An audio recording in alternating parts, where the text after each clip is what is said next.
स्वागत है आप लोगों को टेक यात्रा जीवन चैनल में। ये चैनल पर पहली वीडियो है तो मैं अपने तजुर्बे के अनुसार आपको लॉन्ग टर्म लाइफ लेसन आपको देना चाहता हूं। जो अभी कंप्यूटर साइंस स्टूडेंट्स हैं या जो कोई भी सोचना चाह रहा है इस फील्ड में आने के लिए, चाहे वो एआई के लिए हो, चाहे वो सॉफ्टवेयर बनाने के लिए हो, चाहे वो computer networking, security, graphic designing, digital marketing या तरह तरह की आईटी सेक्टर में काम करने के लिए, तो ये वीडियो बिल्कुल ही हेल्पफुल रहेगा आप सभी के लिए। तो इसको एंड तक जरूर देखना और ये वीडियो लंबी भी हो सकती है। तो जो कोई भी स्टार्ट करता है तो उससे पहले वो देखता है कि अभी मैं कहां पर हूं और फ्यूचर में क्या होगा।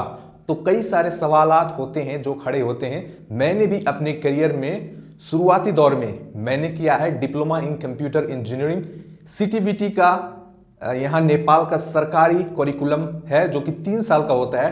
10th पास आपको चाहिए। तो मैं 2016 बैच का हूँ, 2016 से 19 तक।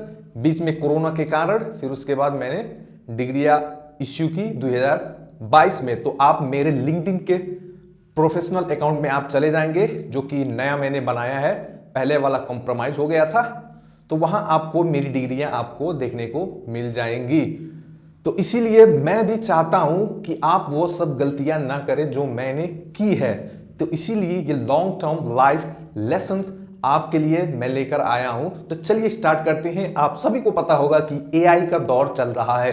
बहुत सारे लोग घबरा रहे हैं और घबरा चुके हैं क्योंकि एआई का दौर, बहुत सारे लोग क्लेम कर रहे हैं कि एक प्रॉम्प्ट में वेबसाइट बनाइए, बहुत सारे मसले हल कर रहा है। तो कई सारे सवालात खड़े होते हैं कंप्यूटर साइंस इंजीनियरिंग में जाने के लिए, चाहे वो कोई भी डिग्री हो, बीआईटी, बीसीए, आईआईटी जैसे हमारे इंडिया में होता है, या नेपाल में कई तरह के BCA, bachelor engineering, Kathmandu university, Pokhara university, Pulchowk campus. तो तरह तरह के लोग जो हिंदी भाषा समझते हैं, चाहे इंडिया के हो, नेपाल के हो, पाकिस्तान के हो, बांग्लादेश के, और जो वर्ल्ड वाइड फॉरेन कंट्रीज में अभी स्टे कर रहे हैं, तो उनके लिए ये लॉन्ग टर्म लाइफ लेसन्स है। तो आप देखिए फर्स्ट में डोंट फियर एआई।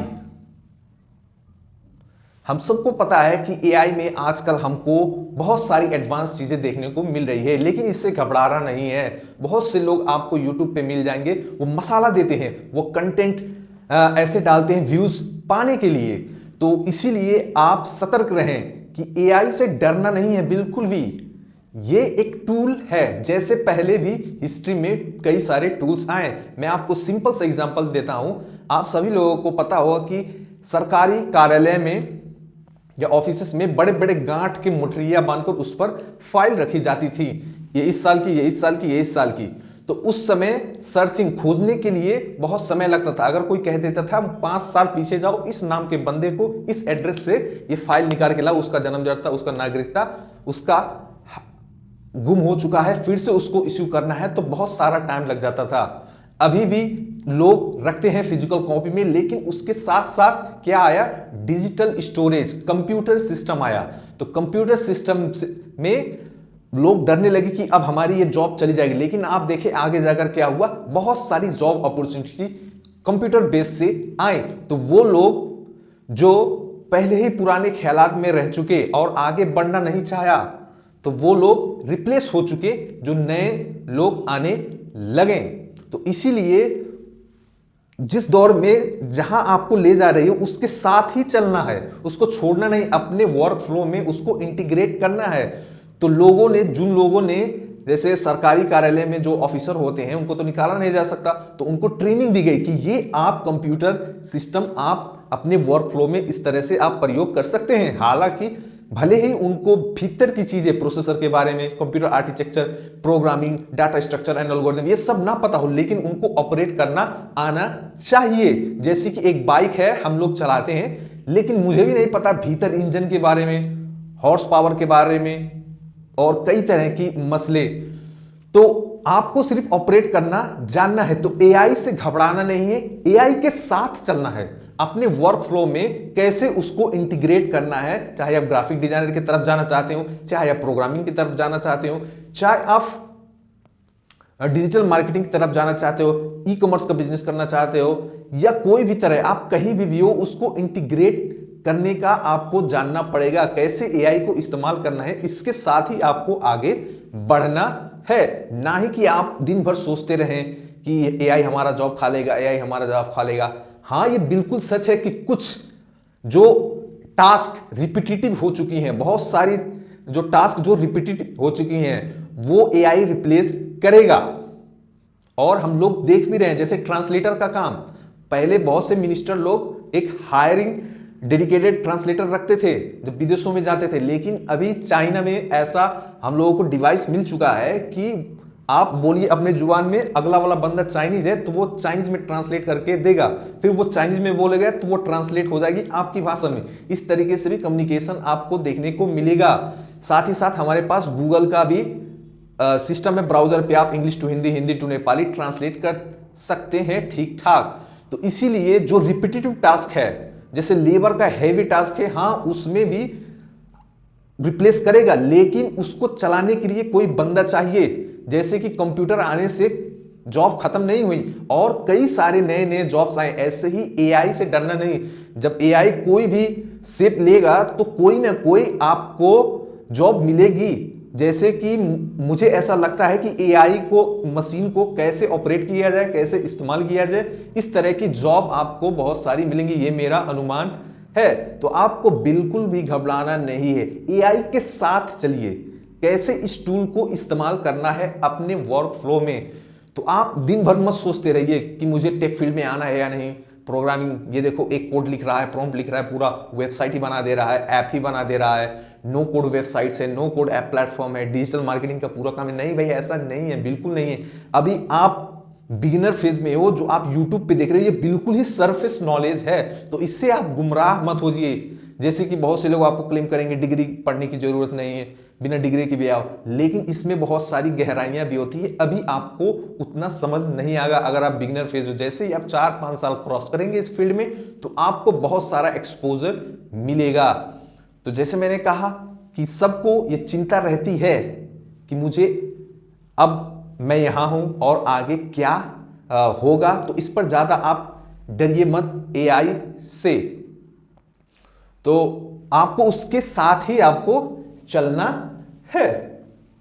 जैसे कि मैं बता दूं, दो चीज मेरे नजदीक, दो चीज ऐसी हैं जो कि एआई कभी भी रिप्लेस नहीं कर सकती।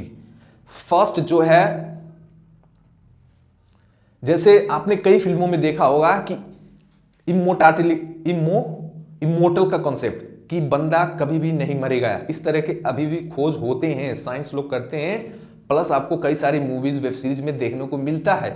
लेकिन आप देखिए, एक ऐसी सच्चाई है, इनएविटेबल ट्रूथ, कि सबको एक्सेप्ट करना पड़ेगा। तो ये इस गुमान में रहते हैं कि आएगा आएगा आएगा आएगा टेक्नोलॉजी, कि हम ऐसे भी हो जाएंगे, हम नहीं मरेंगे। लेकिन आप देखिए दुनिया के संसार भर में हर बंदा मर रहा है। आप अपनी उम्र देखें, 60-70 बरस तक ही मुश्किल से बंदा, इंसान इस धरती पे जी रहा है, मुश्किल से। और आप इतना सोच रहे हैं, इतना सोच रहे हैं, ऐसा लग रहा है कि आपको हमेशा के लिए इस धरती पर रहना है। नहीं भाई, आपको इस धरती पर हमेशा रहना बिल्कुल ही नहीं है। भले भी कोई भी टेक्नोलॉजी आए तो इस ख्यालात में आप पड़े रहेंगे कि एआई ही सब कुछ दुनिया को कवर कर लेगा और कोई नहीं बचेगा। ऐसा सिर्फ फिक्शन में ये जो यूट्यूब वीडियोज बनाते हैं मसाला चटनी के लिए, ये इसीलिए वो लोग बनाते हैं ताकि आप लोगों को सुनने में पसंद आए, लेकिन इसकी हकीकत बहुत गहराई होती है। तो पहला जो यूनिवर्सल ट्रूथ है, जो कि बिल्कुल ही रिप्लेस नहीं कर पाएगा डेथ का। और अभी आप देखिए साइंटिस्ट कितना खोज कर रहा है, आपकी जिंदगी कितनी होगी, 60-70 पता भी नहीं, बुलबुले की तरह जिंदगी है।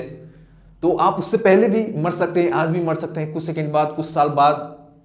जैसे एक कहावत है ना कि हम लोग मौत के लिए तैयार नहीं हैं, लेकिन मौत हमारे लिए बिल्कुल तैयार है। आप तैयार हो ना हो मौत, लेकिन आपको छोड़ेगी नहीं, वो हमेशा तैयार ही बैठा है। तो इस गुमान में बिल्कुल ही मत बैठिएगा कि एआई होगा पूरा दुनिया का खात्मा।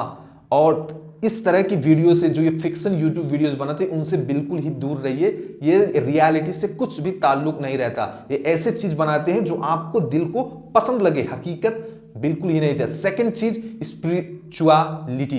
स्पिरिचुअलिटी ये भी कभी भी इंसान और जो एआई मशीन आएंगे, एआई मशीन में बिल्कुल भी ये आपको मिलेगा नहीं, क्योंकि एआई मशीन बिल्कुल ही मटेरियलिस्टिक है। तो स्पिरिचुअलिटी, सेकंड जो हमारा अवेयरनेस है, थिंकिंग, जिसको हम कॉन्शियसनेस बोलते हैं, ये भी नहीं हटेगा। कंप्लीटली एआई मशीन रोबोट्स को कंप्लीटली ह्यूमन को रिप्लेस नहीं करेगी। ये मेरा बिल्कुल 100% दावा मैं कंफर्म के साथ कह सकता हूं। लेकिन ये लोग क्लेम करते हैं कि इंसान के जैसा भी रोबोट्स सोच सकता है। तो वही पार्ट में आप जाइएगा जो मैंने आपको शुरू में बताया कि ऐसे ही कई तरह के साइंटिस्ट हैं, फिल्म वगैरह, फिक्शन, मूवीज, वेब सीरीज, मौत की इंसान हमेशा के लिए इस धरती पर रहेगा, मरेगा नहीं, लेकिन ये बिल्कुल ही बकवास है।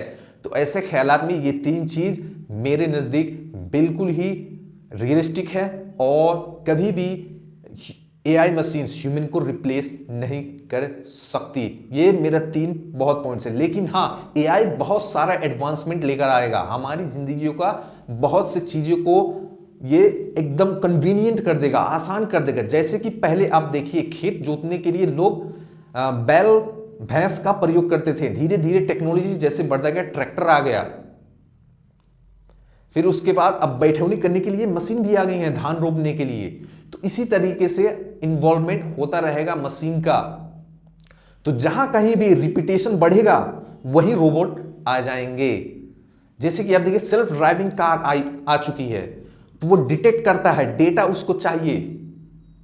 तो कई सारी एडवांसमेंट आएगी एआई में, लेकिन ये मानना कि डेथ को रोक देगी इस धरती पर, स्पिरिचुअल कनेक्शन बिल्कुल ही हटा देगी इंसानियत से, बिल्कुल गलत है। थर्ड, कंसिस्टेंस, अवेयरनेस बिल्कुल ही इंसान को हटा देगी, रिप्लेस कर देगी एआई रोबोट्स, तो ये बिल्कुल ही गलत है। ये तीन चीज पर मैं हमेशा अड़े रहूंगा और इसीलिए एआई से आपको डरना नहीं, इसके साथ चलना है, कैसे इंप्रूवमेंट लाना है। तो ये हो गया first point, don't fear AI. मैंने कहा था वीडियो लंबी हो जाएगी, तो आप चाय या कॉफी लीजिए, मस्त से एंजॉय कीजिए। तो हम दूसरे पॉइंट पे चलते हैं। तो दूसरा पॉइंट क्या है? दूसरा पॉइंट है फोकस ऑन वन थिंग।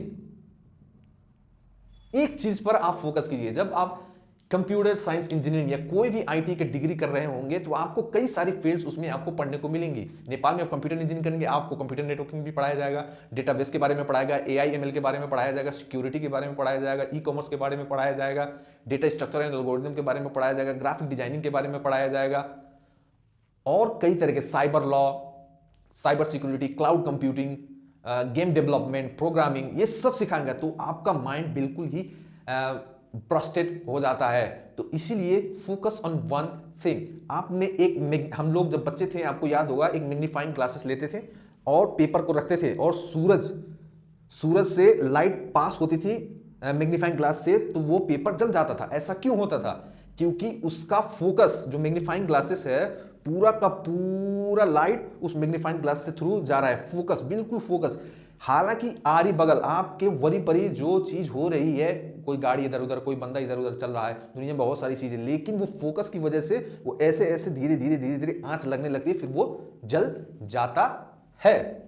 इसी तरह से कंप्यूटर साइंस में जब आप आइएगा तो डिफरेंट तरह की रोल्स हैं। तो आपको कम से कम 4 साल की आपकी डिग्री है, तो आप 2 साल में ही आप डिफाइन कर लीजिएगा कि मुझे किस फील्ड में जाना है। Software engineering, AI ML, graphic designing या डिजिटल मार्केटिंग की तरफ भी लोग जाते हैं। क्योंकि मैंने शुरू में बहुत सारी ये प्रॉब्लम फेस की थी कि मैं कंटिन्यूसली हर एक टेक्नोलॉजी को ट्राई करता रहा जब तक कि मेरा 3 साल का पूरा कोर्स ही नहीं खत्म हो गया। तो मुझे बिल्कुल भी अंदाजा नहीं था किधर ट्रैक पकड़ना है। तो अगर 4 साल की डिग्री है तो वहां 2 साल में आप एक्सप्लोर कीजिए। ये कहते हैं ना कि जिंदगी गोल गोल है, बिल्कुल गोल गोल है। तो इसीलिए आपको डॉट्स को जोड़ के रखना है, कनेक्टिंग द डॉट्स। ये आप स्टीव जॉब्स का आप ये कोट बार बार सुनते हैं कि जिंदगी में अपने छोटे छोटे डॉट्स जो हैं उनको जोड़िए, एक पैटर्न बनता है। क्योंकि आप देखिए, इसी दुनिया में एक बंदा एक जुबान के एक सेंटेंस या एक पैराग्राफ या एक किताब में पूरा का पूरा कोई भी चीज समेट नहीं पाएगा। हाँ, जनरल में समेट पाएगा, लेकिन आप खास तौर पे आप कहेंगे तो वो बिल्कुल ही नामुमकिन है। तो इसीलिए डॉट्स को आपको जोड़ना पड़ेगा। जैसे कि मैं एग्जांपल दूं, जैसे कि इस दुनिया में लोगों ने कानून बनाया है, नेपाल हो, इंडिया हो, बांग्लादेश हो, पाकिस्तान हो या फॉरेन कंट्रीज हो, तो उसमें क्या होता है, आप लॉ पाएंगे, वो वकील जो होता है वो कानून को समझता है, लेकिन आप इतना भी डिटेल नहीं पाएंगे कि इस गली में, इस चौराहे पर अगर कत्ल होता है, अगर कोई क्राइम होता है तो इतना सजा मिलेगा, इस चौराहे पर इस बंदे के साथ अगर कत्ल होगा तो इसको इतना सजा मिलेगा। तो ये एकदम ही स्पेसिफिक नहीं मिलेगा आपको, जनरल में मिलेगा, स्पेसिफिक मिलेगा। तो इसीलिए वो लागू करने के लिए वो वकील रहता है कि कौन सी कहां फिट होगी, फिर वो पेश जाती है जज के पास, उसी तरह से कानून लागू होता है। तो एक ही सेंटेंस में या एक ही किताब में आप सोचे कि सब कुछ आ जाए तो ऐसा नामुमकिन है। हाँ, प्रिंसिपल आ सकते हैं, उसूल जिसको हम कहते हैं, लेकिन आप सोचो कि छोटी छोटी चीजें आए तो ऐसा नामुमकिन है। इसी तरह से हमारी जिंदगी में बहुत सारी चीजें होती रहती हैं, फैमिली में हो, दोस्तों में हो, बाहर हो, आपके साथ, दिल में, दिमाग में कई तरह से मूड स्विंग होना, आपको कई सारे ख्यालात आना, तो ये बिल्कुल ही नॉर्मल चीज है। तो इसी को डॉट्स बोलते हैं। इट्स डॉट्स को आपको जोड़ना पड़ेगा, आपको बनी बनाई चीज कभी भी नहीं मिलेगी। खास तौर पे आप दूसरों के पास जा सकते हैं जो एडवांस में हो, मतलब जो जिनके पास तजुर्बा हो, एक्सपीरियंस हो, आप उनकी समझ ले सकते हैं, लेकिन इंप्लीमेंट तो आपको ही करना पड़ेगा। ऐसा नहीं कि पेन ड्राइव लिया फिर उसके बाद दिमाग में डाला, पूरा डेटा ट्रांसफर हो गया। नहीं, वो आपको समझ देंगे, आपको उस पर चलना है, तभी आपको पता चलेगा। तो फोकस ऑन वन थिंग। ऐसी एक कहावत है कि आपको एक अच्छा बनना है, मतलब सक्सेसफुल होना है, ज्यादा पैसे कमाना है, तो वो चीजें आपको बार बार आपको करना पड़ेगा। If you want to be good at something do that thing a lot. Do that thing a lot. अगर आपको किसी चीज में आपको बेहतरीन बनना है तो वो इस चीज को आपको प्रैक्टिस करना पड़ेगा बार बार। जैसे आपको मैथ में एक अच्छा बनना है तो आपको बार बार आपको प्रैक्टिस करना पड़ेगा, कई सारे क्वेश्चंस आपको सॉल्व करने पड़ेंगे। तो आप देखेंगे जो डिसिप्लिन का मतलब है, इसको प्रेजरवेरेंस भी बोला भी जाता है। तो इसका डिसिप्लिन का मतलब क्या है? सक्सेसफुल। यानी सक्सेसफुल का मतलब यहां कि वो इतना सारा पैसा कमा ले उस बंदे को कि उसको किसी के आगे मांगना ना पड़े। तो इसी को सक्सेसफुल कहा जाता है मटेरियलिस्टिक पॉइंट ऑफ व्यू से। तो इसके लिए आपको सिंपल सी डिसिप्लिन, लोग डिसिप्लिन बोलते हैं, आपको ऐसे भी लिखे होंगे स्कूल में डिसिप्लिन। तो मेरा सिंपल सा डेफिनेशन है जो कि है, आप ठंडी आंच में किसी चीज को पकाएं और वो धीरे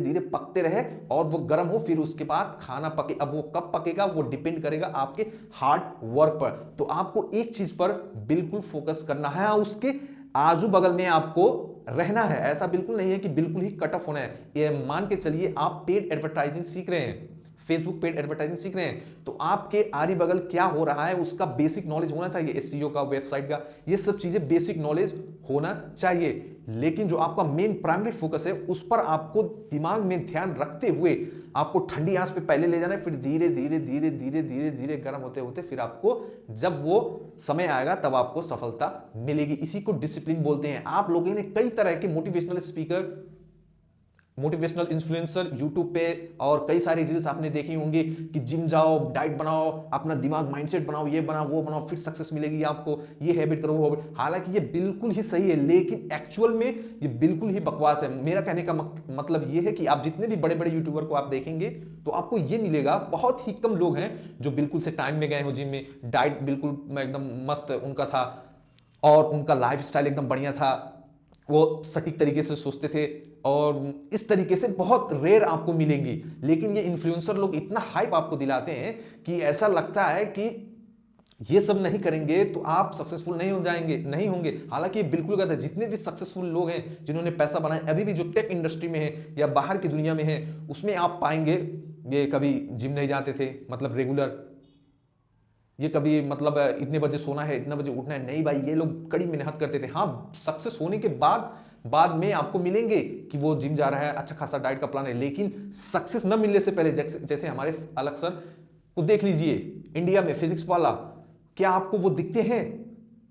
पहले जब वो कंपनी नहीं बनाए थे फिजिक्स वाला, इतनी बड़ी कंपनी, तो वो रोज जिम जाते थे, बिल्कुल ही डाइट प्लान इस तरीके से मजे से सोते थे, बिल्कुल भी नहीं भाई। अभी भी वो आपको ऐसे करने से आपको नहीं मिलेगा अलग सर के जिंदगी में, क्योंकि भाई सक्सेस जो ये लोग बताते हैं इन्फ्लुएंसर लोग, वो अक्सर ये फिक्शन बेस होती है, वो पढ़ाई रटाई हुई होती है। बहुत से कम ऐसे होते हैं जो इस तरीके से सक्सेस होते हैं। तो आपको ये सब बिल्कुल ही ख्याल रखना है कि सक्सेस भाई हार्ड वर्क से ही आती है, जो कि हमारी है तीसरी पॉइंट। इसीलिए मैंने एक्सरसाइज को, हेल्थ को थर्ड पॉइंट पे रखा है। तो चलिए हम थर्ड पॉइंट पे अब चलते हैं।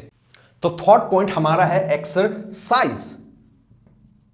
इसीलिए मैंने इसको फर्स्ट पॉइंट पे नहीं रखा एक्सरसाइज, क्योंकि जितने भी आप देखेंगे सक्सेसफुल लोग हैं, वो आपको एकदम ही, आप कह दीजिए कि वो जिम जाते थे, मस्त से सोते थे, बढ़िया बढ़िया खाते थे, उनका डाइट बिल्कुल सही था, जंक फूड बिल्कुल भी अवॉइड करते थे, ज़्यादा देर तक वो रात तक नहीं जागते थे, बिल्कुल ही आपको रेयर ही मिलेगा। तो इसीलिए एक्सरसाइज बिल्कुल इंपॉर्टेंट है, ये मैंने थर्ड पॉइंट में आपको लिखा है। तो आप आईटी फील्ड में जाएंगे आप, तो अक्सर करके आपको बैठना ही पड़ेगा। तो इसमें आपको ख्याल रखना है, जैसे भी आप पैदा हुए, अगर आप ठीक ठाक पैदा हुए हैं इस दुनिया में, तो आपको बिल्कुल ही ख्याल रखना है। आप अगर किसी भी कैटेगरीज में आईटी में जाना चाहते हैं, अगर आप प्रोग्रामिंग में जाएंगे तो बहुत सारा आपको स्क्रीन देखना पड़ेगा, AI/ML, और कुछ आईटी फील्ड ऐसे हैं जिनमें मिक्स होता है। तो लेकिन बैठना तो आपको पड़ेगा, कंप्यूटर से इंटरेक्ट होना पड़ेगा। तो इसको बोलते हैं, जो आईटी फील्ड में जिनसे बीमारियां होते हैं उनको हम आईटी इंजुरीज बोलते हैं, जैसे बैक में दर्द, लोअर बैक, अपर बैक, फिर उसके बाद यहाँ की नस दब जाना, जो कि मेरा भी दबा हुआ है। अभी पहला स्टेज है C4 और C5, तो सर्वाइकल कंडीशन इसको बोलते हैं। तो इसीलिए मैं सफ़र कर चुका हूं, इसीलिए आपको मैं ये बिल्कुल आसान भाषा में आपको मैं एक्सप्लेन करूंगा कि आपको शुरुआती तौर पर क्या करना है, कैसे इसको कंटिन्यू रखना है। जाहिर सी बात है, बहुत से लोग, अगर आप डेली उनको करने को कहेंगे हफ्ते में 7 ही दिन, तो बहुत मुश्किल हो जाएगा। तो आपको ख्याल रखना है कि कम से कम एक्सरसाइज आपको हफ्ते में 4 दिन एटलीस्ट करना है। तो ये कौन सी एक्सरसाइज है जो आपके बैक को, आपके ये यहाँ की जो नसें हैं, नर्व हैं, उनको बचा के रखेगी, और आपके आंखों का भी। तो पहला एक्सरसाइज जो कि आप हर रोज कीजिएगा अगर पॉसिबल है, तो वो है कार्डियो एक्सरसाइज। कार्डियो एक्सरसाइज जैसे साइकिलिंग भी होगा, नॉर्मल वॉकिंग भी होगा, जिसमें आपका दिल धड़के जोरों से, या फिर आपके 2 तल्ले घर है तो आप सीढ़ियाँ चढ़िए उतरिए। अगर आपको बाहर जाने से अलसी लग रही है तो आप ये भी कर सकते हैं। तो कार्डियो हो सके तो रोज कीजिए, अगर नहीं तो हफ्ते में 4 बार कम से कम कार्डियो कीजिए, एटलीस्ट 20 मिनट, हो सके तो 1 घंटा, आधा घंटा भी कर सकते हैं, लेकिन एटलीस्ट 20 मिनट आप कीजिए कार्डियो एक्सरसाइज। सेकेंड चीज, कोशिश कीजिए कि हर रोज, अगर नहीं हो पा रहा तो हफ्ते में 4 दिन कम से कम आप 6 से 7 हजार स्टेप्स चलिए, नॉर्मल वॉकिंग, दौड़ना नहीं, बिल्कुल नॉर्मल वॉकिंग। आपको 6 से 7 हजार, कम से कम आप 5 किलोमीटर ले लीजिए, इधर से जाना फिर उधर से वापस लौट कर आना, कम से कम 5 किलोमीटर आप ले लीजिए। तो अगर रोज नहीं कर सकते तो कम से कम हफ्ते में 4 बार, और आपको कार्डियो एक्सरसाइज और ये वॉकिंग खाली पेट ही करना है। उसके बाद आते हैं पूरा बॉडी वेट लिफ्टिंग, जो हम कहते हैं हर एक बॉडी को ट्रेन करना। जो लोग जिम में जाते हैं, तो जिम में जाने से पहले मैं आपको एक और एक्सरसाइज बता दें। अगर आपको सर्वाइकल का प्रॉब्लम है या बैक का प्रॉब्लम है, तो मेरे डॉक्टर ने मुझको सजेस्ट किया था, आप लिंक्डइन पे भी जाके देख सकते हैं, वर्क एक्सपीरियंस में, वहाँ मैंने अपनी फोटोज डाली है। दिल्ली में मैं गया था उपचार के लिए, तो वहाँ वो रिकमेंड करते थे दो चीज़, जैसे मैंने कहा नॉर्मल वॉकिंग, जिसको सर्वाइकल है और जिसको बैक पेन में दर्द रहता है, नसें दब चुकी हैं, तो वो नॉर्मल वॉकिंग कहते थे। 6 से 7 हजार स्टेप कीजिए दिन में, और आपको बार में ऐसे हैंग होना है, बार होता है ना ऐसे रॉड, आपको हैंग होना है और पैर आपके जमीन से ऊपर हो। आप कितनी देर तक हैंग हो सकते हैं, ये सीधा हाथ कर और पैर जमीन के ऊपर हो। इसी तरीके से आपको कम से कम सुबह 5 मरतबा करना है, और शाम को अगर बीच में टाइम ले तो वो भी आप कर सकते हैं। इससे आपको स्ट्रेचिंग होगी, जो नसें हैं वो खुलने लगेंगी। इसी तरीके से थेरेपी भी होता है, अगर संजिम करते हैं कभी कभार, संजीम आपको पेन होता है तब ज़्यादा दर्द होता है। तो ये 2 एक्सरसाइज उन्होंने रिकमेंड किया है, तो मैं भी आपको यही रिकमेंड करूंगा, क्योंकि ये बिल्कुल ही हेल्पफुल है सर्वाइकल रेडिकुलोपैथी के लिए, जिसको हम पिंच नर्व भी बोलते हैं। और मैंने आपको शुरू में कहा था कार्डियो एक्सरसाइज, ये बिल्कुल सबके लिए है, हार्ट के लिए तो बहुत बेहतरीन है। फिर उसके बाद आ जाइए हफ्ते में कम से कम एक बार फुल बॉडी वर्कआउट, मतलब आप बाइसेप का भी मार रहे हैं, ट्राइसेप का भी मार रहे हैं, बैक का भी मार रहे हैं, तो आप जिम में जाएंगे तो भी सही है। अगर जिम में नहीं जा पाएंगे तो आप घर पर ही कोई वजनदार चीजें, ईंटें, पाथर, जो कुछ भी है आप बनाइए, उससे आप पूरा अपने बॉडी को इतना पसीने से भिगाइए, इतना पसीने से पूरा बॉडी फुल वर्कआउट आप कीजिए, कम से कम हफ्ते में 2 बार। अगर ये भी नहीं हो पा रहा तो कम से कम 1 बार पूरे अपने जिस्म को तोड़ तोड़ के रख दीजिए। फिर उसके बाद रिकवरी होने में टाइम लगेगा। आप देखिए लेबरों का, वो रोज वही मेहनत के काम करते हैं, तो उनको आप देखिए उनके शरीर कितने फिट रहते हैं। तो लेकिन आपको हफ्ते में 1 बार कम से कम ही करना है, पूरा कैलोरी आपको बहुत सारा कैलोरी आपको बर्न करना है, ताकि फिर उसके बाद आराम से कम बॉडी को कोई भी एक्सरसाइज आप करेंगे, जिम की बात मैं आप कर रहा हूं। अगर सपोज आपने बाइसेप को ट्रेन किया आज, तो इसको कम से कम 3 दिन चाहिए रेस्ट होने के लिए और रिकवरी होने के लिए आपको प्रोटीन चाहिए। रेस्ट और रिकवरी होने के लिए आपको प्रोटीन चाहिए। तो लेकिन आप एक ही दिन में पूरा करने लेग, बैक, बाइसेप, ट्राइसेप, तो आपका कम से कम एक हफ्ते में 1 बार या 2 बार करना है। ये आपको बिल्कुल ही ख्याल रखना है। और जहां तक कि आंखों का बात है, तो बेहतरीन ऑप्शन यही है कि आप आंख अस्पताल चले जाएं, वहां चेक कराएं कि आपको ग्लास चाहिए कि नहीं चाहिए। और आपको स्क्रीन लंबे समय तक बिल्कुल भी नहीं देखना, जैसे मैंने शुरू में गलती की थी।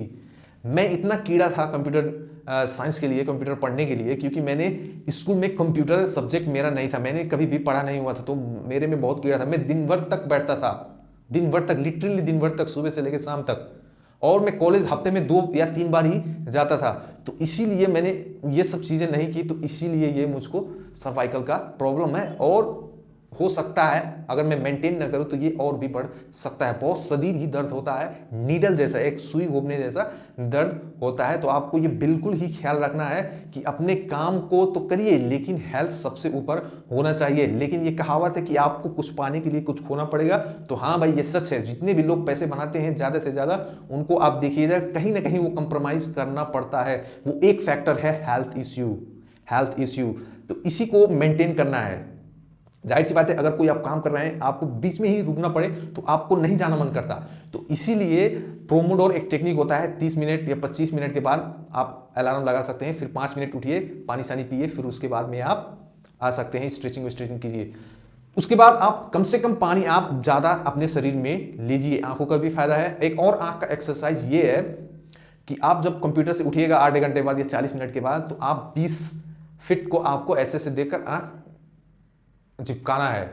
ये भी एक टेक्निक है जो कि हेल्थ केयर लोग बताते हैं। तो सबसे बेहतरीन क्या है कि आप डॉक्टर से बात कीजिए, आपको ग्लासेस चाहिए कि नहीं, और बताइए कि मैं कंप्यूटर पे काम करता हूँ, कंप्यूटर विजन सिंड्रोम है कि नहीं, तो वो आपको कुछ चीज़ें बताएगा, जैसे आंख झिमकाने वाली बात। और फ्रीक्वेंट ब्रेक लेते रहिएगा, स्ट्रेचिंग, प्लस आप ज़्यादा से ज़्यादा पानी पीजिएगा। तभी ये हमारे आँख में एक आई ड्रॉप होता है पानी की तरह, तो वो जितना ज़्यादा रहेगा उतना ठीक रहेगा। अगर ये सूखने लगेगी तभी ये आपके आँख एकदम भारी पड़ जाते हैं और धुंधला सा दिखने लगता है। तो वाटर जो है हमारी ज़िंदगी का बहुत बड़ा हिस्सा है। तो ये मैंने एक्सरसाइज में आपको बता दिया। कम से कम ज़्यादा पानी पिए, कम से 2 चीज़ें तो 3 चीज़ें बिल्कुल ही मत छोड़िएगा। पानी पीजिएगा, कम से कम 1 घंटे पे 1 गिलास रहेगा तो भी चले, एक ही बार में भी पानी नहीं पीना है, 1 घंटे पर 1 गिलास, चाय की तरह। First point. सेकेंड पॉइंट, रोज कार्डियो कीजिएगा और चलने लगभग 6 से 7 हज़ार स्टेप आप चलिएगा। अगर आपको अलसी लग रही है, लेजीनेस लग रहा है, तो आप अगर घर में आपकी सीढ़ी है 2 या 3 तल्ले, तो उसको बार बार आप चलिए, आपको रोड पे भी जाने की जरूरत नहीं पड़ेगी। लेकिन आप सुबह टहलने जाएंगे तो वो बेहतर सिर्फ नॉर्मल चलना है। ऐसे ही 4th पॉइंट पे आएंगे, डैश। ये क्या है? अब ये डैश का मतलब क्या है? ये बहुत ही इंपॉर्टेंट चीज है, बहुत बहुत बहुत इंपॉर्टेंट। ये हमेशा आपको काम आएगा आपकी जिंदगी में, कहीं पर भी हो, कोई भी हो। तो चलिए मैं आपको ये 4th पॉइंट एकदम ही इंपॉर्टेंट है, मैं आपको एक्सप्लेन करता हूं। ये एक्चुअल में इसका शॉर्ट फॉर्म है डिप्रेशन, एंजाइटी, स्ट्रेस। तो ऐसा कहा जाता है, ये बिल्कुल सच भी है, कि सबसे बेहतरीन जिंदगी इंसान की बचपन तक, मतलब अगर आप लड़के हैं, जब तक आपको स्पर्म इजैकुलेट नहीं करते, उससे पहले की जिंदगी सबसे बेहतरीन जिंदगी है। और अगर आप लड़की हैं, मेंसेस आने, फर्स्ट पीरियड आने से पहले वो सबसे बेहतरीन जिंदगी होती है लड़की के लिए। ये बिल्कुल ही सच है। लेकिन जिंदगी यहीं तक ही नहीं रुकती, आगे बढ़ती है और बढ़ते बढ़ते ये यहाँ तक जाती है, डिप्रेशन, एंग्जाइटी, स्ट्रेस। तो बहुत सारे लोगों को आपने देखा होगा कि यूट्यूब पे जिंदगी के हाल के बारे में बताएं, जिंदगी क्या है, कैसी जीने चाहिए, लाइफ स्टाइल क्या है। लेकिन मैं आपको यहाँ लॉन्ग टर्म लाइफ लेसन दे रहा हूँ फॉर कंप्यूटर साइंस स्टूडेंट्स, या कोई भी बंदा देख रहा है तो इसमें आपको मैं ऐसी चीज बताऊंगा जो मेरे मुताबिक जिंदगी का डेफिनेशन है। जिंदगी का डेफिनेशन है।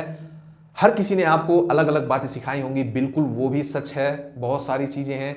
लेकिन मैं आपको ऐसी चीज बताऊंगा जिनमें, जिसकी जिंदगी में, हर एक की जिंदगी में कॉमन है, बिल्कुल कॉमन, चाहे वो छोटी हो या बड़ी हो या कम हो या ज्यादा हो, हर एक की जिंदगी में होती है। बेहतरीन जिंदगी बचपन का जिंदगी होता है, जब से जवानी चढ़ती है उसके बाद ये स्टार्ट होती है और बढ़ते बढ़ते कहाँ तक पहुंच जाती है उसको हमको मेंटेन करना पड़ता है। और वो चीज़ें क्या है उसको मैं बोलता हूं। अगर कोई मुझको कहता है कि भाई लाइफ को डिफाइन करो, तो मैं इसी तरीके से डिफाइन करता हूं कि management of depression, anxiety, stress with the most important thing, fourth point, with the most important thing based on priorities। यही मेरी होल डेफिनेशन है और हर किसी की जिंदगी में ये फिट खाएगा। तो 5 चीजें, management of depression, anxiety, stress, along with the most important thing, जो कि चौथा पॉइंट, बेस्ड ऑन प्रायोरिटीज। तो इसी के बारे में, इसी को कहते हैं लाइफ अकॉर्डिंग टू मी। ये हर किसी के जिंदगी में रहता है, चाहे वो कम हो या ज्यादा हो। अगर कोई आपको बाबा हो, मुल्ला हो, चूरन दे रहा है कि आपकी जिंदगी से ये कर लो, वो कर लो, खत्म हो जाएगी, तो बिल्कुल भी नहीं भाई, कभी भी खत्म नहीं होगी। ये चीजें जो मैंने आपको ये 3 चीजें लिखी हैं, डिप्रेशन, एंग्जाइटी, स्ट्रेस, ये क्या चीजें हैं मैं आपको एक्सप्लेन करूंगा। लेकिन ये कभी भी खत्म नहीं। हाँ, इसको कम किया जा सकता है, कम किया जा सकता है, लेकिन बिल्कुल ही, ये बिल्कुल एकदम ही हट जाएगा, ये बिल्कुल ही नहीं होगा। इसको कम किया जा सकता है, कंट्रोल किया जा सकता है। लेकिन अगर कोई मुल्ला, मौलवी या बाबा, आप देखते हैं पंडित वगैरह क्लेम करते हैं कि आपकी जिंदगी से हट जाएगा, बिल्कुल नहीं, बिल्कुल नहीं। वो कम हो जाएगा, कंट्रोल हो जाएगा, लेकिन ये हट जाएगा बिल्कुल, ये बिल्कुल भी नहीं हो सकता, चाहे आप कितनी भी दवाई कर लें। हाँ, लेकिन आप कंटेंट हो सकते हैं, मतलब आपका दिल खुश हो सकता है कि अब ऐसे ही है, ऐसे ही जीना पड़ेगा। आप देखिए गिल्ट फील, इंसान को रिग्रेट फील कब होता है कि कोई पास्ट में डिसीजन लिया, उसके बाद पछतावा अभी तक हो रहा है, तो इसी के साथ आपको जीना पड़ेगा। कोई अगर कह दे कि हमेशा के लिए डिप्रेशन, एंग्जाइटी, स्ट्रेस नहीं होगा, तो ये बिल्कुल भी आप कभी भी मत मानिएगा, बिल्कुल ही झोल है। हाँ, कंटेंट हो सकते हैं, जैसे मैंने आपको बताया, संतुष्टि आपके दिल में अंदर हो सकती है, फिर उसके बाद ऐसे ही चलना है, क्योंकि जो बीत चुका वो आप बदल नहीं सकते, इसी के साथ ही आपको चलना पड़ेगा। तो मैनेजमेंट ऑफ, बिल्कुल आप इसको ध्यान रखिए, ये हमेशा के लिए, लॉन्ग टर्म नहीं, ये हमेशा के लिए काम आएगा भाई। ये आप किसी भी जिंदगी के मोड़ पे हो, किसी भी जिंदगी, चाहे आपकी शादी हुई हो या ना हुई हो, या आप कॉलेज में हो या आप किसी प्रोफेशन में हो, तो आपको ये management of depression, anxiety, stress along with the most important thing based on priorities। तो 5 चीजें भाई, 1 2 3 4 5। तो डिप्रेशन का मतलब क्या है? डिप्रेशन का मतलब यह है कि आपकी जिंदगी में कोई चीज पास्ट में हो चुकी, माजी में बीत चुका, फिर भी वो आपको बार बार ख्याल आ रहा है, आप उससे निकलना चाह रहे हैं लेकिन आप निकल नहीं पा रहे हैं, उसी को डिप्रेशन बोलते हैं। हर कोई निकलना चाहता है, लेकिन वो बार बार ख्यालात आते रहते हैं। अब ये ख्यालात कब कब आते रहते हैं, ये डिपेंड करता है, खास तौर पे कोई चीज आपको ट्रिगर करती है, अगर वो सामने आपके आ जाए तो ये डिप्रेशन एक्टिवेट हो जाती है। प्लस रिग्रेट, पास्ट में आपने ऐसा किया, ऐसा हुआ, पछतावा होना, डिप्रेशन, इसको भी डिप्रेशन ही बोलते हैं। आप निकलना चाह रहे हैं लेकिन वो दिमाग में आपके बार बार आ रहा है। तो इसका सिंपल सा सॉल्यूशन है कि आप ऐसे काम, रोज ऐसे काम कीजिए, किसी काम में जहां आपको दिल लगे, उसी पर आपको रहना है, उसी पर आप व्यस्त रहेंगे तो आपके ये ख्यालात कम होते रहेंगे। हाँ, लेकिन ट्रिगर पॉइंट कहीं आएगा तो ये फिर से एक्टिवेट हो जाएगा, तो इसको आपको ख्याल रखना है। तो इसी को डिप्रेशन बोलते हैं। जो पास्ट में हो चुका वो बार बार आपके दिमाग में ख्याल आ रहा है, इसको ही डिप्रेशन बोला जाता है। और मनहूस लोग इसी को ही बोलते हैं। अगर ये एकदम ही हाई चला जाए, मतलब आपको कुछ करने का मन ही नहीं करता, आप जहाँ खड़े हो वहीं खड़े के खड़े ही रह रहे हो, आप कहीं पर बैठे हो तो बैठे के बैठे ही रहे हो, आप रूम में अपने आप को हमेशा रखते हो, बाहर ज़्यादा एक्सपोजर आप नहीं देते हो, तो ये साइन है कि डिप्रेशन का। अगर ये कुछ दिनों के लिए है, 1 हफ्ता 2 हफ्ता 3 हफ्ता 1 महीने या 4 महीना, तो ठीक है। लेकिन अगर ये इतना संगीन हो चुका है आपकी ज़िंदगी में, हद तक ये आपको सुसाइड तक ले जा सकता है, तो अक्सर जो सुसाइड करते हैं इसी का ही शिकार होते हैं। लेकिन भाई आपको ये सुसाइड बिल्कुल भी ऑप्शन नहीं है। जब तक आपकी सांस जिंदा है, आप समझ लो आपकी कीमत है इस धरती पर। तो इसी को डिप्रेशन बोला जाता है। कई सारी गोलियां दवाइयां भी हैं जो लोग खाते हैं, इतने परेशान हो चुके हैं। बहुत जितने हम एडवांस हो रहे हैं एआई में या टेक्नोलॉजी में या टेक फील्ड में, उतनी ही ये बढ़ेगी। मैं गारंटी के साथ कहता हूं कि उतनी ही ये बढ़ेगी। जैसे मैंने कहा, स्पिरिचुअलिटी, एआई कभी भी इसको रिप्लेस नहीं कर सकती, और जो इंसान का सोचने का तरीका इसको भी रिप्लेस नहीं कर सकती। तीसरा जो मैंने आपको बताया था, डेथ, यही जो एक चीज है। एक और चीज है सॉल्यूशन डिप्रेशन का, कि किसी को भी आप देखिए तो अपने आप के बराबर ही देखिए, मतलब ना उसका ऊपर ना उसको नीचे देखिए। सिंपल सा मतलब है, आपको भी मौत आनी है, उसको भी मौत आनी है, एंड रिजल्ट बिल्कुल ही सेम है। तो भाई कैसे डिफरेंस हुआ, हर कोई तो सेम ही है। तो इसी तरीके से किसी को भी अपने से ऊपर मत जानिएगा, खास तौर पे मटेरियलिस्टिक पॉइंट ऑफ व्यू से। माधा परस्ती, इसके पास इतना बंगला है, इतना पैसा है, इसके बुनियाद पे कभी भी किसी को भी अपने से ऊपर मत समझिएगा, बिल्कुल ही वो बराबर है आपसे। इसीलिए आपको इसको ख्याल रखना है, डिप्रेशन ये कभी भी नहीं जाएगी, इसको कम किया जा सकता है। और जो बाबा, मुल्ला, पंडित कोई भी अगर चूरन दे रहा है कि तावीज ले लो, ये कर लो, वो कर लो, घर में पूजा करवा लो, सब कुछ चले जाएगी, तो ऐसा बिल्कुल नहीं है। आप उसको कम कर सकते हैं अपनी जिंदगी में डिप्रेशन को, लेकिन आप बिल्कुल ही कंप्लीटली रिप्लेस नहीं कर सकते हैं। जैसे कि मैंने कहा, आप कंटेंट हो सकते हैं कि भाई इसी के साथ ऐसी ही जिंदगी है, जिंदगी ऐसी है, आपको जीना ही पड़ेगा। मैंने पास्ट में जो किया, जो डिसीजन लिया, उसकी गिल्टी या फिर रिग्रेट फीलिंग हो रही है, तो भाई ऐसे ही आपको रहना है, ये आपको बिल्कुल ही समझना है। सेकंड जो पॉइंट है, एंग्जाइटी। एंग्जाइटी का मतलब क्या है, कोई भी चीज पेंडिंग में हो तो आप सोच रहे हैं कब होगा कब होगा कब होगा कब होगा। मसलन आपका कोई मसला फंसा है कोर्ट में और आपको हर एक हफ्ते या महीने में जाना पड़ रहा है, तो आप इस उम्मीद में लगे अब जाऊंगा तो काम हो जाएगा, फिर नहीं हुआ, फिर सोचेंगे कि अब जाऊंगा तो ये कब होगा कब होगा कब होगा। ये जो सवाल है जो आपके माइंड में हमेशा आता रहता है, आप किसी को कह भी नहीं सकते, इसी को एंग्जाइटी बोला जाता है। ये भी बहुत खतरनाक होता है। जो अभी काम आपका रुका हुआ है, पेंडिंग में है या चल रहा है, आप सोच रहे हैं कब खत्म हो कब खत्म हो, कब हो जाए कब हो जाए, ऐसे हो जाए वैसे हो जाए, ये रिजल्ट आ जाए वो रिजल्ट आ जाए, इसी को भाई एंग्जाइटी बोला जाता है। मैं आपको सिंपल हिंदी भाषा में बतला रहा हूं। थर्ड जो पॉइंट है, स्ट्रेस। स्ट्रेस का मतलब है फ्यूचर के लेके, मुस्तकबिल में, फ्यूचर में क्या होगा वो आप बार बार सोच रहे हैं। जैसे एआई के बारे में मैंने कहा कि मेरे जॉब के बारे में क्या होगा, एआई इतना एडवांस हो रहा है, तो उसी को लेके स्ट्रेस में रहना। एक चीज होता है कि कोई बंदा प्लानिंग करता है, कोई बंदा प्लानिंग करता है, मतलब आगे 1 हफ्ता या 2 हफ्ता 3 हफ्ता, तो ये तो जायज तरीन एक अप्रोच है।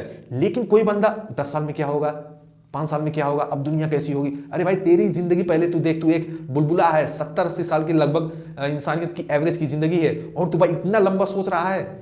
अभी जो लोग हैं मतलब 24-25 या 23 की उम्र में, तू अंदाजा भी नहीं लगा सकता, एआई इतना एडवांस होने से पहले तू टपक जाएगा इस दुनिया से। हालांकि कई लोग अभी दुनिया में मर रहे होंगे, आपको भी नहीं पता। तो इसीलिए भाई इतना लंबा जो फ्यूचर बना लेते हैं, इतना सोच सोच के वो इतना परेशान हो जाते हैं, तो ये बंदा स्ट्रेस में चल। एक होता है अच्छी प्रेजवर्दी स्ट्रेस भी होता है, अच्छे तरीके से फ्यूचर के लिए सोचना, वो अलग चीज है। जैसे कि अगर आप कोई चीज आप प्लानिंग बनाएं कि मुझे 2 साल में यहाँ पुगना है वहां पुगना है, लेकिन अगर आप जो काम कर रहे हैं, अगर वो काम आप ना सोचकर फिर वही चीज आपको बारंबार आपके दिमाग में आ रहा है, तो आप भाई स्ट्रेस में हैं। जैसे कि अगर आप बिरयानी बना रहे हैं, प्याज काट रहे हैं, तो आप सोचेंगे कि कैसे पूरा बनाना है, लेकिन आपको सिर्फ ध्यान देना है कि अभी मैं प्याज काट रहा हूं तो प्याज काट रहा हूं, आलू काट रहा हूं तो आलू, चिकन फ्राई कर रहा हूं तो चिकन फ्राई, चावल धो के रखा हूं तो चावल धो के रखा हूं। इतना स्ट्रेस नहीं लेना। तो एकदम एक प्रेजवर्दी स्ट्रेस होता है फ्यूचर के लिए प्लानिंग। एक होता है ब्लेम वर्दी, जो कि किसी पर ब्लेम करना। वो ब्लेम क्या है, अपने आप पर ही ब्लेम करना। इतना स्ट्रेस, इसी को बोलते हैं मैं स्ट्रेस में हूं, फ्यूचर के लिए इतना बार बार सोच रहा है कि वो बिल्कुल ही बंदा एक बॉक्स की तरह हो गया है, उससे बाहर ही नहीं निकल पा रहा है। इसको बोलते हैं स्ट्रेस। तो इसको मैनेज करना, इसलिए मैंने लिखा मैनेज, रिमूवल नहीं लिखा है या रिमूव नहीं लिखा है कि हटा ही दो, नहीं भाई, इसको मैनेज करना है। और जो कोई भी कहता है कि ये हमेशा के लिए हट जाएगा तो बिल्कुल साफ झूठ है। हाँ, इसको कंट्रोल किया जा सकता है, कंट्रोल मैनेज किया जा सकता है, लेकिन हमेशा के लिए बिल्कुल नहीं जाएगा। और अपनी जिंदगी से आपको कंटेंट हो सकते हैं, लेकिन ये भाई इसी के साथ ही आपको गिल्ट हो या रिग्रेट हो, आपको ऐसे ही चलना पड़ेगा। तो management of depression, anxiety, stress, अब इसी के साथ आपको चलना है with the most important thing. आपको पता है जो लोग नशा करते हैं वो क्यों करते हैं, आप देखिएगा, एक तो हैबिट से स्टार्ट होती है, फिर उसके बाद क्या होता है, वो परेशान रहते हैं। जैसे ही उनका ओवर होता है, चाहे वो ड्रग्स हो चाहे वो अल्कोहल हो, जैसे ही वो ओवर होता है तो उनको याद आता है कि मुझे बिल देना है, इलेक्ट्रिसिटी का, पानी का बिल देना है, भाड़े का बिल देना है, बच्चों को स्कूल की फीस देनी है, खर्चा उठाना है अपना, बीवी का, घर का, दवाई का। तो फिर से ही वो लोग इस दुनिया में आ जाते हैं, जो कि हकीकत है। तो जो लोग ये नशे में रहते हैं वो इसी चीज से छुटकारा पाने के लिए वो करते हैं नशेली चीज। तो आपको दुनिया में बहुत सारी चीज इंपॉर्टेंस है और ये बदलती रहती है। अगर आप बच्चे हैं, स्कूल में हैं, तो आपका मोस्ट इंपॉर्टेंट थिंग क्या है कि अच्छा से अच्छा ग्रेड लाना है और समझना है। अगर आप सरकारी की नौकरी की तैयारी कर रहे हैं या कॉम्पिटिटिव एग्जाम की तैयारी, तो मुझे इसमें कैसे नंबर ला के अच्छे से पास होना है और सरकारी जागीर लेना है। अगर आप टीचर हैं तो आपके लिए कुछ और इंपॉर्टेंस होगा। तो हर एक किस स्टेज में है आप अपने लाइफ में, तो ये बदलता रहता है। तो इन तीनों को मैनेज करके आपको with the most important thing आपको फोकस करना है। जैसे आईटी स्टूडेंट्स के लिए आप हेल्थ का ख्याल रखिए, बढ़िया से पढ़ाई कीजिए, ये मेन फोकस आपका होना चाहिए। और बाकी आरी बगल सब सेकेंडरी है, पार्टी करना, घूमने जाना, रिश्ते बनाना, तो ये सब चीजें सेकेंडरी है। तो इसीलिए with the most important thing based on priorities, हम सारे लोग प्रायोरिटीज पे ही जीते हैं।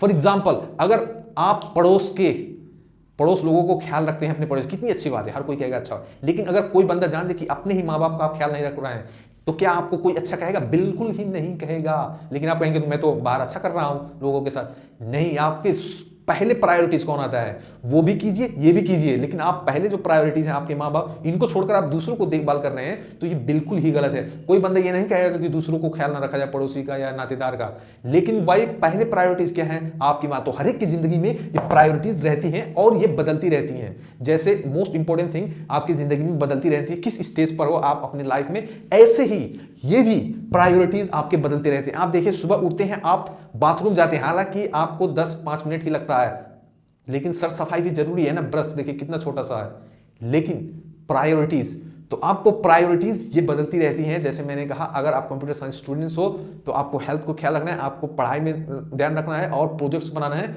और किस तरीके से मैं अपने करियर को आगे ले जा सकूं, इस पर आपको ध्यान देना है, प्राइमरी फोकस। फिर आप जैसे ही नौकरी पा जाएंगे, स्टेबल हो जाएंगे, तो आपके प्रायोरिटीज फिर चेंज होने लगेंगे। शादी हो जाएगा तो, या फिर आपके बच्चे होंगे, फिर उसके बाद माँ बाप का जाता है, फैमिली को समय देना, तो ऐसे प्रायोरिटीज बढ़ते हैं। बच्चे स्कूल में, तो उनका प्रायोरिटीज भी अलग ही होता है। तो ये बिल्कुल एकदम हमेशा के लिए आपको काम देगा। तो यही मेरा डेफिनेशन है लाइफ का, मैनेजमेंट ऑफ डिप्रेशन, जिसको मैं शॉर्ट फॉर्म में डैश बोलता हूं। Depression, anxiety, stress with the most important thing based on priorities in your life, this is called life. ये हर एक के जीवन में ये फिट करेगा। लास्ट जो है सॉफ्ट स्किल्स, ये बहुत ही इंपॉर्टेंट है, ये हर एक सेक्टर में आपको काम लगेगा। सॉफ्ट स्किल्स का मतलब ये नहीं है कि आपको ऑफिशियल डॉक्यूमेंट्स पढ़ना आता है और आपको इंप्लीमेंट करना आता है। सॉफ्ट स्किल्स में बहुत सारी चीजें पड़ती हैं, जैसे कि डोमेन नॉलेज। डोमेन नॉलेज क्या है, इसको बिजनेस नॉलेज भी बोला जाता है। फॉर एग्जांपल, आप प्रोग्रामिंग में है, अगर आपको कह दिया जाए अकाउंटिंग का सॉफ्टवेयर बनाना है, तो आपको डोमेन नॉलेज, बिजनेस नॉलेज होना चाहिए। अकाउंटेंट के बारे में, अकाउंटेंसी के बारे में आपको नॉलेज होना चाहिए, टैक्स के बारे में। अगर नहीं पता तो आपको बिजनेस होल्डर से आपको बात करनी पड़ेगी, आपको बेसिक समझना पड़ेगा। ऐसे ही आप डिजिटल मार्केटिंग हो, अगर एजेंसी में काम कर रहे हो, डिफरेंट कंपनीज आती हैं, जैसे होटल की इंडस्ट्री आते हैं, रियल एस्टेट के, तो आपको उनके बिजनेस मॉडल को, बिजनेस को ओवरव्यू आपके पास होना चाहिए, आपको समझ होनी चाहिए। इसी को बिजनेस डोमेन बोलते हैं, जो कि सॉफ्ट स्किल्स में पड़ता है। और कई तरह के सॉफ्ट स्किल्स हैं, जैसे कि आपको इंटरव्यू में कैसे बात करना है, हार्ड कोडिंग आपको आता है। इसका मतलब ये नहीं कि आपको बढ़िया से पैकेज मिले, आपको प्रॉब्लम को कैसे किसी के सामने बयान करना है, कैसे किसी को सोल्यूशन देना है। जब आप टीम में काम करेंगे तो किस तरह से अलग अलग टीम से, प्रोजेक्ट मैनेजर से, एचआर से, किस तरीके से आप इंटरेक्ट करेंगे, तो ये होता है सॉफ्ट स्किल्स। ये बहुत ही इंपॉर्टेंट होता है, खासकर इंटरव्यू में। 80% यही देखा जाता है। जैसे कि प्रोग्रामिंग इंटरव्यू में आप जाएंगे तो आपको डेटा स्ट्रक्चर क्यों आपको सवाल पूछा जाता है, वो नहीं चाहते कि आप 100% ही उनको आउटपुट दिखा दो, नहीं भाई, वो लोग चाहते हैं, चाहे गूगल का हो, माइक्रोसॉफ्ट, कि आपका थॉट प्रोसेस क्या है। आप जब को क्वेश्चन देंगे, आप शॉर्ट आप लिख के आंसर दे देंगे, तो वो लोग इंप्रेस नहीं होंगे, बोलेंगे ये तो एआई भी कर लेगा, आप सवाल पे उसका जवाब देगा, लेकिन थॉट प्रोसेस वो जानना चाहते हैं।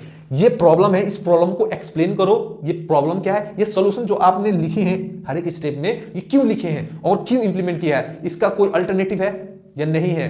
तो इसी तरीके से मेरे भाई सॉफ्ट स्किल काम करती है, बिल्कुल ये एकदम इंपॉर्टेंस है, आपको सैलरी एकदम हाई पे ले जाती है। तो soft skill is very very important. बहुत से लोग सॉफ्ट स्किल सोचते हैं कि इंग्लिश में बात करने से सॉफ्ट स्किल, नहीं भाई, ऐसे भी लोग हैं, आपको हैरानी होगी, अक्सर आप देखें वर्ल्ड वाइड में बहुत से लोग सोचते हैं इंग्लिश इज इंटरनेशनल लैंग्वेज, ये बिल्कुल ही गलत है भाई। आप हर एक कंट्री में चल जाओ, वहां के लोग अपने ही लैंग्वेज प्रीफर करते हैं। ये सच बात है कि इंटरनेट पर मटेरियल इंग्लिश में है, लेकिन बिल्कुल ऐसा नहीं होता। आप रशिया में चले जाएं, वहां डॉक्टरेट की लैंग्वेज रशियन में होती है, जर्मनी में इंग्लिश में भी पढ़ाया जाता है, लेकिन आपको जर्मनी आएगा, जर्मन लैंग्वेज, तो आपको बहुत सारी हेल्पफुल मिलेगी। वैसे ही अरबिक, हर एक देश में भाई अपनी ही भाषा को ज्यादा महत्व दिया जाता है। कई कई जगह तो एक ही देश में कई भाषाएं होती है, जैसे इंडिया में तमिल हो गया, चेन्नई का भाषा हो गया, हिंदी हो गया, भोजपुरी हो गया, भाषा पर भी आजकल लोग झगड़ने लगे हैं। हालांकि इंडिया में तो भाई कम्युनिकेशन स्किल्स का मतलब ये नहीं कि आप इंग्लिश जानो, जैसे मैंने एक्सप्लेन किया, आप मीटअप्स ज्वाइन करें, एक ही रूम में आप न रहें, जैसे मीटअप हो गया, आरी बगल हो रहा है, टेक कॉन्फ्रेंसेस हो रहा है, तो वहां आप जाएं, आप बताएं लोगों की आप क्या करते हैं, आपका क्या काम है, आप क्या करते हैं, लोगों को बताएं। वीडियो एडिटर हो, आप ग्राफिक डिजाइनर हो, या प्रोग्रामिंग फील्ड में हो, या आप एआई एमएल में, तो आप कनेक्शन बनाएं। लिंक्डइन बहुत ही बेहतरीन सोर्स है, टूल्स है, जो कि आपको हैंडी टूल देता है। कई बिलियन लोग इस पर मौजूद हैं, आपको कनेक्शन बनाना चाहिए। फेसबुक इंस्टाग्राम चलाने से बेहतर लिंक्डइन पे आपको प्रोफेशनल जॉब्स, प्रोफेशनल पीपल जहां आप कनेक्ट हो सकते हैं, बिल्कुल ही बेहतरीन। तो मैंने आपको 5 चीजें long term life lesson of computer science मैंने आपको जो बताया वो आप देख लीजिए फिर से, अगर आप रिपीट करना चाहते हैं तो ये don't fear AI, focus on one thing, because if you want to be good at something, do that thing a lot. And the third is, as I told you, exercise is the most. The first and foremost is cardio. Make sure you do it every day. If you cannot do it every day, at least 4 days per week. Okay. And the second I told you is walking. Normal walking, at least 6,000 steps, which is around 5 to 6 kilometer. Okay. And the third I have explained to you, and the fourth is dash, the management of your life. It's very very important, as I've explained to you, the 5 things: management of depressions, anxiety, stress, with the most important thing based on priorities in your life. And the 5th is soft skills. Soft skills, it's not just about communicating with English language. No, it doesn't mean that. Soft skills covers a variety range of skills that you should know. For example, you must have a domain which is called business knowledge, in which you are going to spend your career. If you are in client side, maybe you have a one business. For example, if you are in hotel management, in a hotel industry, that's it. But if you are in agency, a lot of businesses come, so you will expose to many different businesses like real estate, hotel industry, and IT industry, construction industry, and e-commerce industry. If you are in digital marketing, so you can consider these points. So these are the overall holistic understanding that I gave it to you, this 5 think long-term life lessons for computer science students in very simple Hindi language. Thanks for watching, and I will see you in the next video.